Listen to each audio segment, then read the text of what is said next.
Hello दोस्तों, मैं Sandeep Kumar Sharma option trading series के एक और वीडियो में आपका स्वागत करता हूं। देखो, आज का जो अपना वीडियो होने वाला है वो थीटा के ऊपर होने वाला। इससे पहले जो वाला वीडियो था वो अपन ने देखा था कि डेल्टा क्या होता है, और उसके बाद में अपन ने देखा था कि गामा क्या होता है। तो डेल्टा एक वापस से ब्रीफ कर देता हूँ। डेल्टा क्या होता है बेसिकली?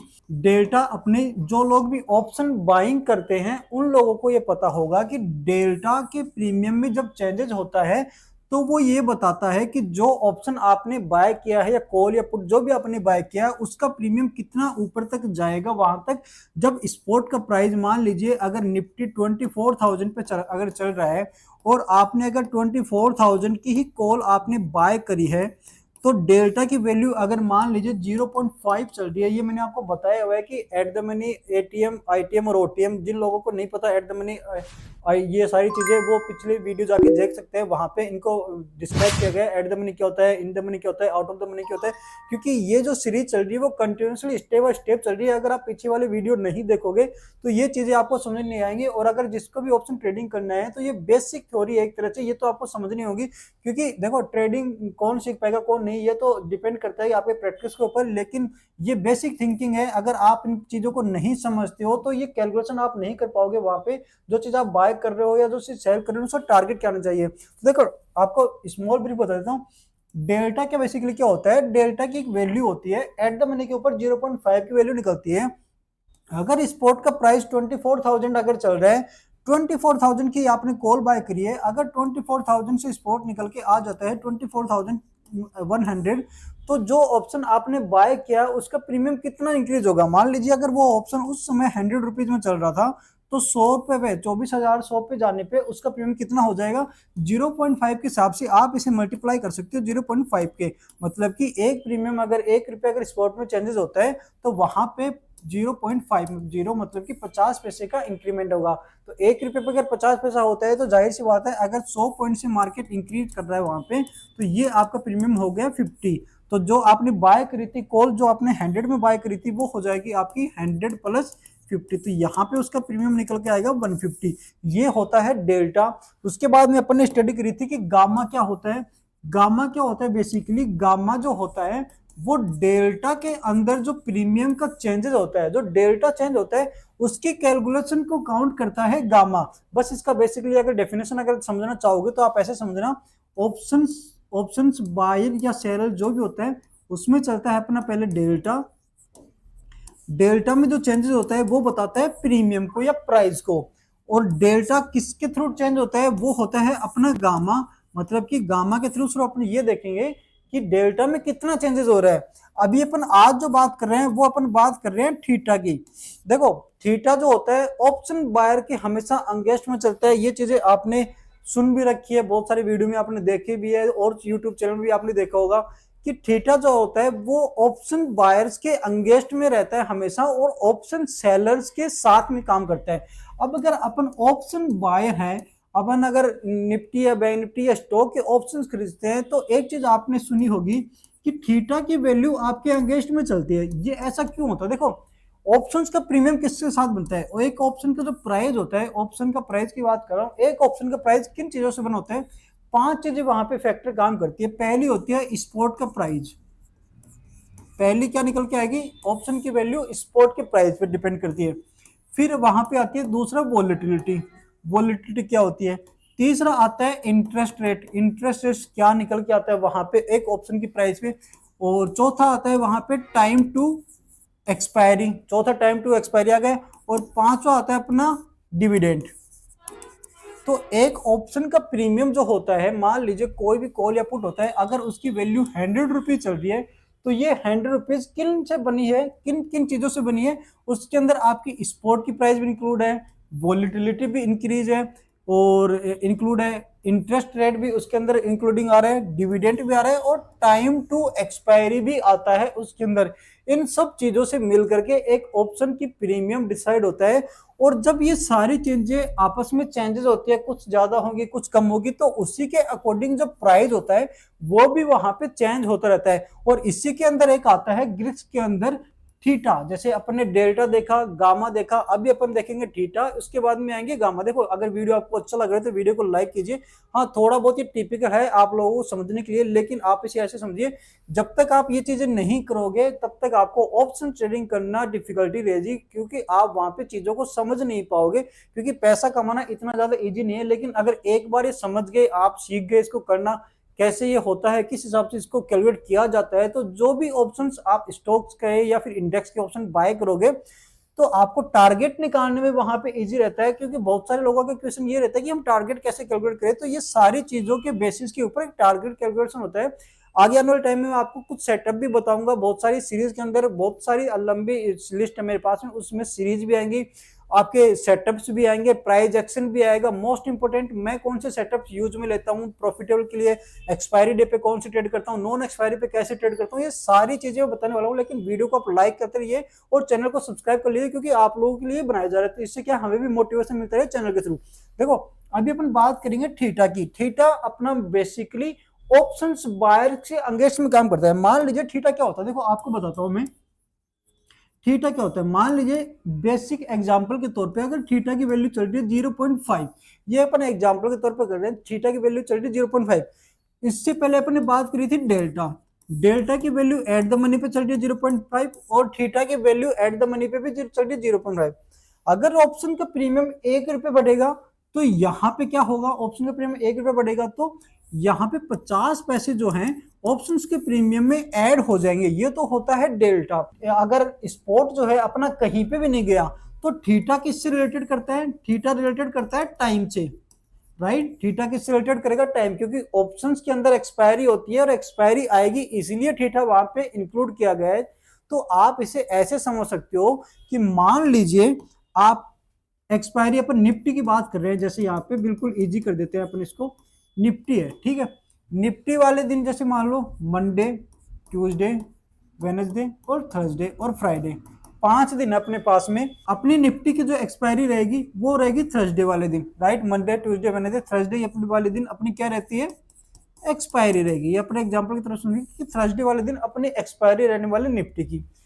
अभी अगर निफ्टी चल रहा है स्पॉट पे 24,000, आपने मान लीजिए 24,000 की ही कॉल आपने बाय करी है। क्या करी है आपने, कॉल बाय करी है, और उसका प्रीमियम या प्राइस कह ले वो क्या चल रहा है, अभी यहाँ पे चल रहा है 150 रुपीज के समथिंग।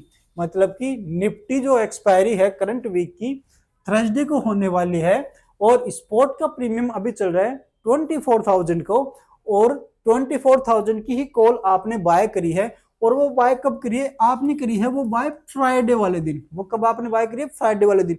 अब फ्राइडे और मंडे के बीच में देखो 2 दिन निकल के आएंगे, सैटरडे अपने और संडे। ये 2 दिन मार्केट नहीं चलता, मतलब कि इस दिन मार्केट का ऑफ रहेगा। मार्केट में आपने 24,000 की कॉल बाय करी है 150 रुपए में, और मार्केट का जो स्पॉट चल रहा है वो भी 24,000 पे चल रहा है, और उस दिन है फ्राइडे।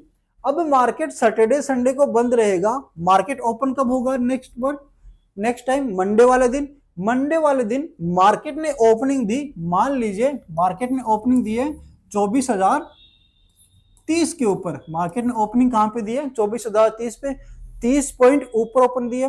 अब बेसिक कॉमन सेंस अगर मान लो आपको नहीं आती है, अगर किसी को नहीं पता होता, तो सिंपल सा लॉजिक ये लगेगा कि अगर 24,000 पे मार्केट उस समय चल रहा था तो उस समय एक कॉल की प्राइस थी हमारे सामने 150 रुपीज, यानी कि 150 रुपए।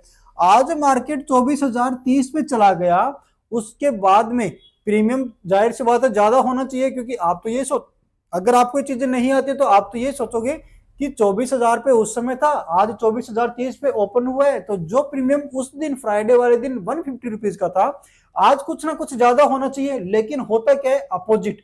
अपोजिट क्या होगा, अगर मार्केट 24,030 पे ओपन हुआ है तो जाहिर सी बात है या तो ये प्रीमियम 150 का ही मिलेगा आपको, और ज्यादा से ज्यादा होगा तो आपको ये 5-7 रुपए कम में मिलेगा। मान लीजिए ये आपको मिला 145 में।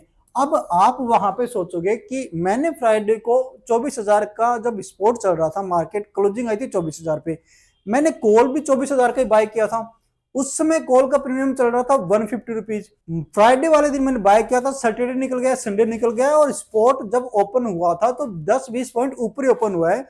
तो मेरा प्रीमियम 150 से 160 या 170 तक तो एटलीस्ट जाना चाहिए। तो ये कम क्यों हो गया, 5-4 रुपए कम क्यों हुआ, जबकि स्पोर्ट का लेवल बढ़ा है। ये जो फैक्टर होता है, ये जो प्रीमियम कम होता है ना, इसी को बोलते हैं अपन थीटा।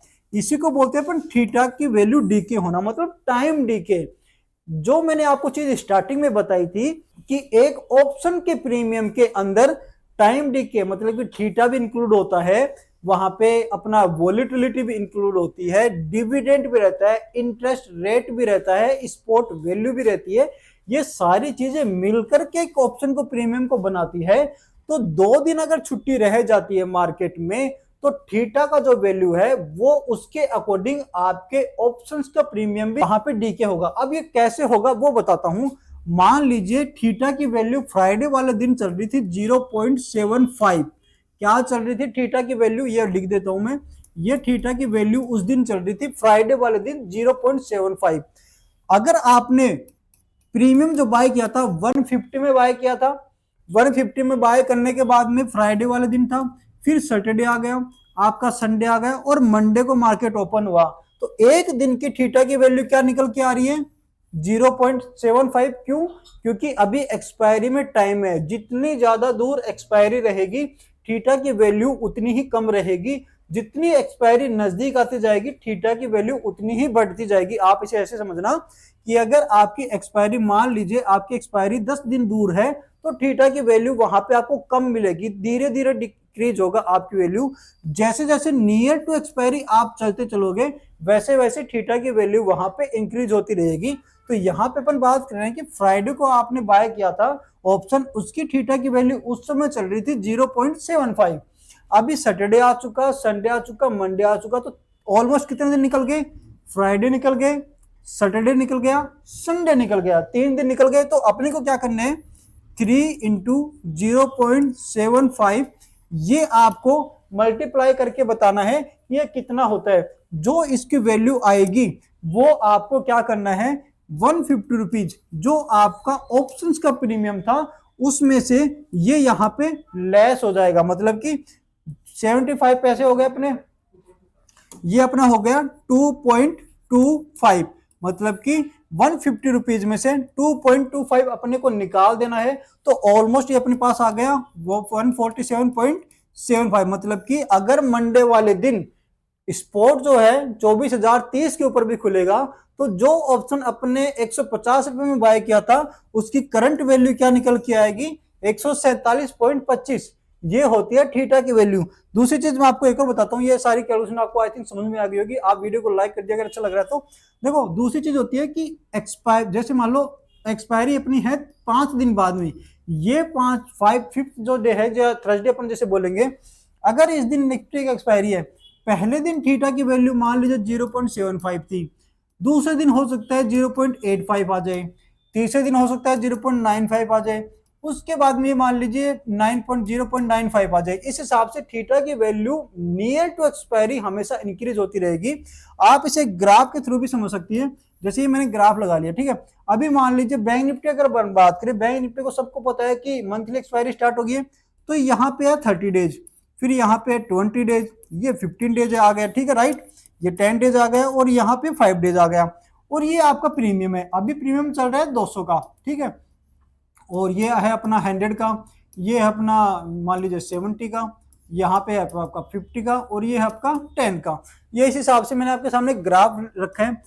अगर पहले दिन देखो, अभी 30 दिन है, अगर आपकी एक्सपायरी है 30 दिन बाद में, तो थीटा की जो वैल्यू है आपकी वो अभी यहाँ पे बहुत कम रहेगी, क्योंकि 30 दिन बाद में एक्सपायरी होने वाली है, आज तो होगी नहीं, और 200 रुपए का भी प्रीमियम चल रहा है। तो पहले ये 200 रुपए ऐसे कैसे रहेंगे, हो सकता है 195 210 198 190 ऐसे चलेगा। लेकिन जैसे जैसे आपका टाइम नजदीक आता रहेगा, मान लीजिए अभी 15 दिन ही बचे हैं, तो ये धीरे धीरे इस हिसाब से आएगा, यहां से ऐसा आएगा, फिर धीरे धीरे धीरे धीरे ये यहाँ पे जो डिक्रीज होना स्टार्ट होगा मिड ऑफ द मंथ, आप यू कह ले, या फिर अगर आपकी वीकली एक्सपायरी है तो ये आप यू कहे कि मंडे ट्यूसडे वेडनेसडे और थर्सडे, इन 2 दिनों के अंदर आपकी थीटा की वैल्यू बहुत ज्यादा डिक्रीज हो जाएगी। ये कैसे कैलकुलेट करी जाएगी कि थीटा की वैल्यू, देखो एक ऑप्शन का जो प्रीमियम होता है वो मैंने आपको बताया कि एक ऑप्शन का प्रीमियम 5 फैक्टर्स के ऊपर काम करता है। आपका थीटा टाइम डी के हो गया, आपका इंटरेस्ट रेट हो गया, वॉलिडिलिटी होगी, आपका स्पोर्ट का प्राइस हो गया, डिविडेंड हो गया, इन सारी चीजों के ऊपर मिलाकर के एक प्राइस भी डिपेंड करती है। लेकिन इसको कैलकुलेट कैसे करें, क्या कोई ऐसा मेथड है? मैं आपको आगे आने वाले वीडियो में भी बताऊंगा कि ये सिंपल चीजें जो है वो एक कैलकुलेटर के थ्रू भी मेथड की जा सकती है कि अगर स्पोर्ट का प्राइस इतने दिन में यहां तक जाएगा तो जो मैंने खरीदा है, मान लीजिए मैंने अगर 100 रुपये में खरीदा है, तो क्या उसका प्रीमियम इंक्रीज होगा या फिर डिक्रीज होगा। ये अपन सारी चीजें कैलकुलेटर के थ्रू देखेंगे। वीडियो में बने रहिए आप। इस वीडियो को लाइक कीजिए और शेयर कीजिए अपने दोस्तों के साथ। अगर आपको समझ में आ रहा है, वीडियो अच्छी लगे तो लाइक जरूर कीजिए। आगे इसके और भी पार्ट बनाऊंगा। तो ये इस हिसाब से देखो, मंथली एक्सपायरी मैंने आपको बताई, 30 दिन का भी चल रहा है, करंट प्रीमियम चल रहा है 200। जैसे जैसे नियर टू एक्सपायरी आएगा ये क्या होगा, जीरो होगा, क्योंकि थीटा की वैल्यू वहां पे इंक्रीज होती रहेगी और डेल्टा की वैल्यू वहां पे क्या होगी, डिक्रीज होती रहेगी। क्योंकि आपने देखा था लास्ट वीडियो में, जितनी ज्यादा डेल्टा की वैल्यू रहेगी उतना ज्यादा प्रीमियम ऊपर जाएगा। तो अगर थीटा की वैल्यू बढ़ती जा रही है इसका मतलब प्रीमियम नीचे जाएगा, और प्रीमियम नीचे जाएगा इसका मतलब डेल्टा की वैल्यू बढ़ने की बजाय क्या हो रही है, डिक्रीज हो रही है। क्योंकि आपको पता है डेल्टा की वैल्यू बढ़ती है तभी स्पोर्ट का प्रीमियम या ऑप्शन का प्रीमियम बढ़ता है। तो थीटा की वैल्यू बढ़ेगी तो वहां पे प्रीमियम अपना कम होता रहेगा। तो ये इस हिसाब से थीटा यहाँ पे काम करता है। तो अभी के वीडियो में अपने देखा कि थीटा क्या होता है, इससे पहले वाले वीडियो में अपने देखा था डेल्टा, गामा, थीटा। अभी अपन नेक्स्ट वीडियो में अपन बात करेंगे कि अपना वेगा क्या होता है। ये सारी चीजें आने के बाद में मैं आपको इसी सीरीज के अंदर आपको बताऊंगा कि मोस्ट इंपोर्टेंट अपने जो इंडिकेटर्स है वो कौन कौन से हैं, मैं कौन से इंडिकेटर्स यूज में लेता हूं, ऐसी कौन सा सेटअप है जो अपने को फॉलिंग मार्केट को पूरा पूरा बता देता है। अगर वीडियो आपको अच्छा लग रहा है तो आप वीडियो को लाइक कर सकते हो, सब्सक्राइब कर सकते हो, चैनल को अपने दोस्तों के साथ शेयर कर सकते हो। क्योंकि देखो ट्रेडिंग इतनी ज्यादा इजी भी नहीं है तो इतनी ज्यादा हार्ड भी नहीं है, बस आपको कुछ बेसिक चीजें आपको सीखने की जरूरत है। और मैं ट्राई कर रहा हूँ कि बेसिक टू एडवांस तक आपको स्टेप बाय स्टेप गाइड करूँ। क्योंकि यूट्यूब के ऊपर आपको वीडियोस तो बहुत सारी मिल जाएंगी लेकिन एक सिस्टमेटिक मैनर से, सिस्टमेटिक स्टेप बाय स्टेप तरीके से नहीं मिलेंगी। तो मैं ट्राई कर रहा हूँ कि जितना मुझे आता है मैं आप लोगों के साथ शेयर करूँ। अगर आपको कोई भी क्वेश्चन रहता है तो आप कमेंट सेक्शन में जाकर कमेंट कर सकते हो। मिलते हैं नेक्स्ट वीडियो में।